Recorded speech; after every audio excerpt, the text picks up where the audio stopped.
लोगों के बारे में सोचना ही छोड़ दो, चाहे वह अपने करीबी ही क्यों ना हो। खुद पर ध्यान दो, खुद के ऊपर काम करो, खुद को कैसे बदलना है।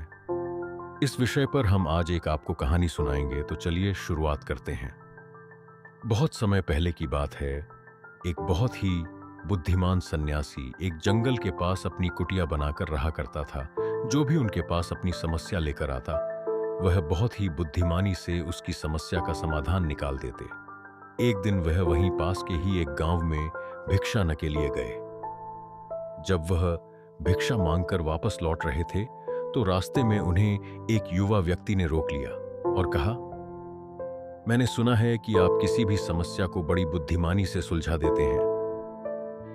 हालांकि मुझे तो ज्यादा विश्वास नहीं कि आप मेरी इस जटिल समस्या को सुलझा पाएंगे, लेकिन मैंने लोगों से आपकी बुद्धिमानी के बहुत से किस्से सुन रखे हैं। इसलिए मैं आपसे एक बात जानना चाहता हूं कि हमें किसी भी काम में असफलता की घबराहट क्यों होती, और हम अपने किसी भी लक्ष्य को असफलता के घबराहट के बिना कैसे प्राप्त कर सकते हैं।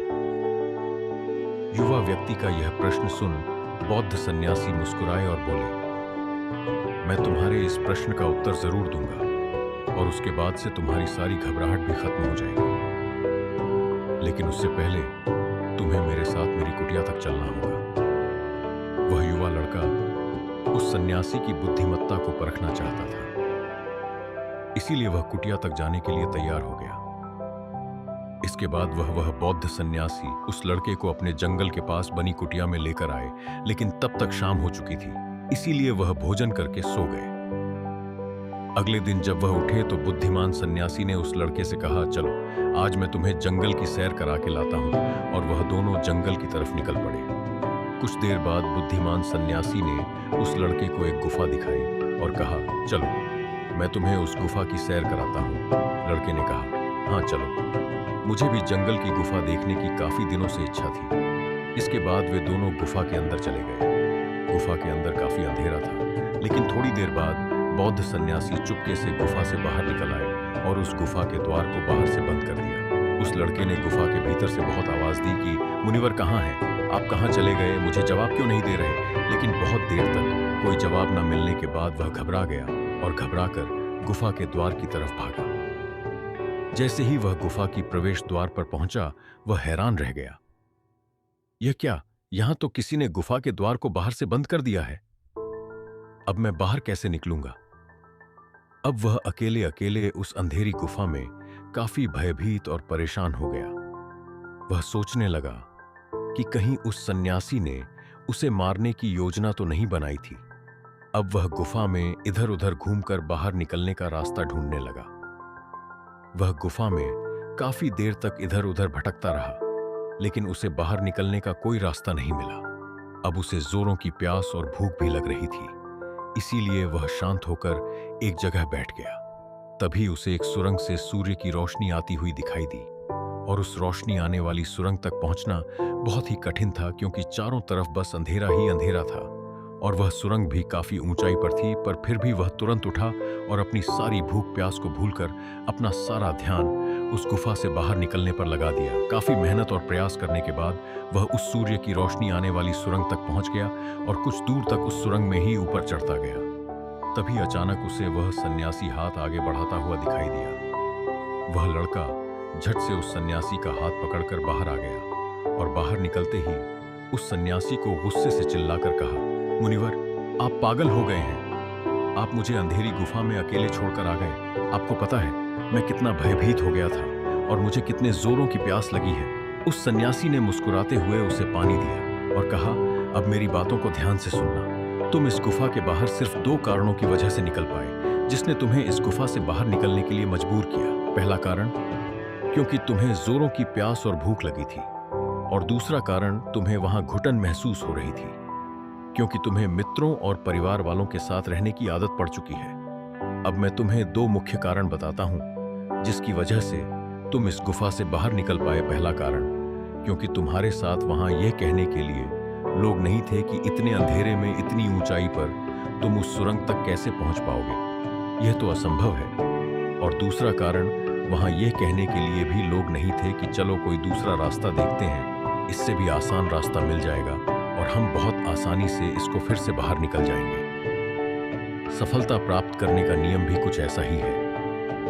यह तो मैंने तुम्हें सफलता कैसे प्राप्त करी, इसकी एक छोटी सी दुनिया बनाकर दिखाई है, और वास्तविक दुनिया इससे कहीं अधिक जटिल होती है।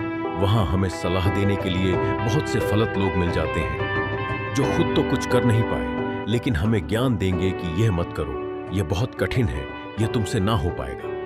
इससे अच्छा तो तुम वह काम कर लो, उसमें तुम्हें निश्चित रूप से सफलता मिल जाएगी। और ऐसे ही वह हमारे दिमाग को भटका कर चले जा, और हमें खुद पर संदेह होने लगता है। सफलता ना मिलने का एक बड़ा कारण यह भी है कि सफलता प्राप्त करने की प्रक्रिया बहुत लंबी होती है, और यहां जब हमारा मन घंटों घंटों में बदल जाता है, तो फिर लक्ष्य प्राप्ति के महीनों और सालों के प्रयास में ही हमारा मन क्यों नहीं बदलेगा। हमारा मन बदल ही जाता है और हम उस रास्ते को छोड़कर अलग अलग राष्ट्रीय अपनाने लगते हैं। गौतम बुद्ध अक्सर अपने शिष्यों से कहा करते थे कि परेशानियां हमें तभी दिखती हैं जब हमारा ध्यान हमारे लक्ष्य पर नहीं होता। और यह बात 100% सही है।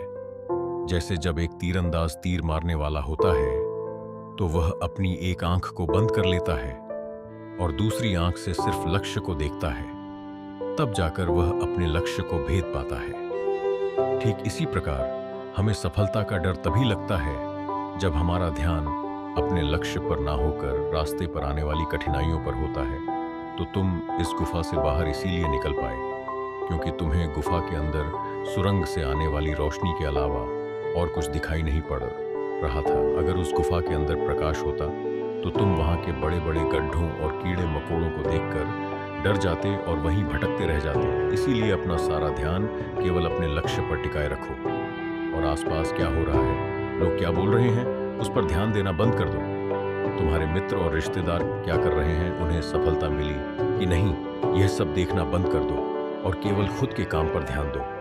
फिर देखना कि जब तुम्हारा समय आएगा तो लोग खड़े होकर तुम्हारे लिए तालियां बजाएंगे। और इतना कहकर वह बुद्धिमान सन्यासी मौन हो गए। उस युवा लड़के ने कहा, मुनिवर, आपने तो आज मेरी आंखें ही खोल दी। आपने कही हर एक बात में ही मुझे बुद्धिमानी नजर आई।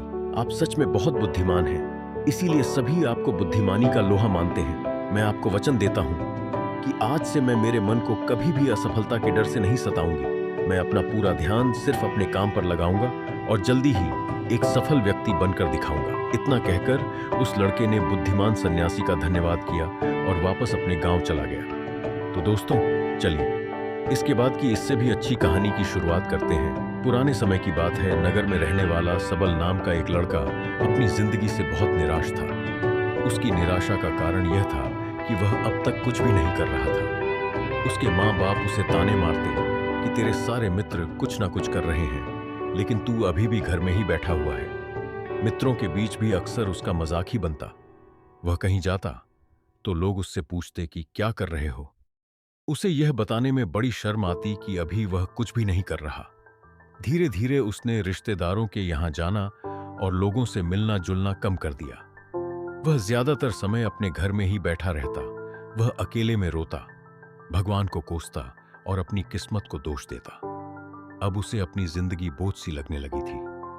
कभी कभी वह सोचता कि जब वे कुछ करने के लायक ही नहीं हैं, तो फिर उसके जिंदा रहने का भी क्या फायदा। उसे तो मर जाना चाहिए। एक दिन वह अपने नगर की एक सड़क से गुजर रहा था। तभी उसने देखा कि एक गुरु दुख के ऊपर प्रवचन दे रहे हैं। वह भी वहीं भीड़ में पीछे बैठ गया और गुरु के प्रवचन सुनने लगा। गुरु बोल रहे थे कि दुख एक गुरु की भांति होता है जो हमें जीवन की सच्चाई दिखाता है और हमें सही से जीवन जीने का तरीका सिखाता है। आप चाहे तो अपने दुख रूपी गुरु से जीवन जीना भी सीख सकते हैं और चाहे तो उस दुख में डूबकर बैठकर रो भी सकते हैं। सबल भी गुरु की यह सारी बातें ध्यान से सुन रहा था, लेकिन उसे गुरु की यह बात सही नहीं लगी। उसने खड़े होकर कहा, दुख कुछ भी सिखा कर नहीं जाता, सिर्फ पीड़ा देकर जाता है। दुख की पीड़ा अनंत होती है, ऐसा लगता है। इसके बाद कुछ भी नहीं होने वाला, कुछ भी नहीं मिलने वाला। मृत्यु भी उसके सामने छोटी लगने लगती है। गुरु ने कहा, आखिर क्या दुख है तुम्हें? सबल ने अपना सारा दुख गुरु के समक्ष कह सुनाया और पूछा, क्या आपके पास मेरे इस दुख का कोई समाधान है? गुरु मुस्कुराए और बोले, जिस दिन तुम्हारे पास सच्चा दुख आए उसी दिन मेरे पास लौट कर आना, मैं तुम्हारे दुख का समाधान अवश्य करूंगा। इतना कहकर गुरु वहां से चले गए। सबल ने सोचा, क्या मेरा दुख सच्चा नहीं है? क्या जिस दुख से मैं गुजर रहा हूं वह झूठा है? कोई भी मेरे दुख को नहीं समझ सकता। जब माँ बाप नहीं समझ पाई तो गुरु क्या समझेंगे? अपने दुखों से परेशान होकर सबल ने एक निर्णय लिया कि अब वह कुछ करके दिखाएगा। उसने एक छोटा सा व्यापार शुरू किया, लेकिन उसमें उसे सफलता नहीं मिल रही थी। पर उसके घर वाले खुश थे कि वह कुछ तो प्रयास कर रहा है। वह अपने व्यापार में जुटा रहा और उसे धीरे धीरे सफलता भी मिलने लगी। फिर उसने रफ्तार पकड़ ली और सिर्फ 3 साल के अंदर ही वह एक बड़ा व्यापारी बन गया। अब सबल के चारों तरफ ऐसे बहुत से लोग थे जो उसकी चिंता करते थे।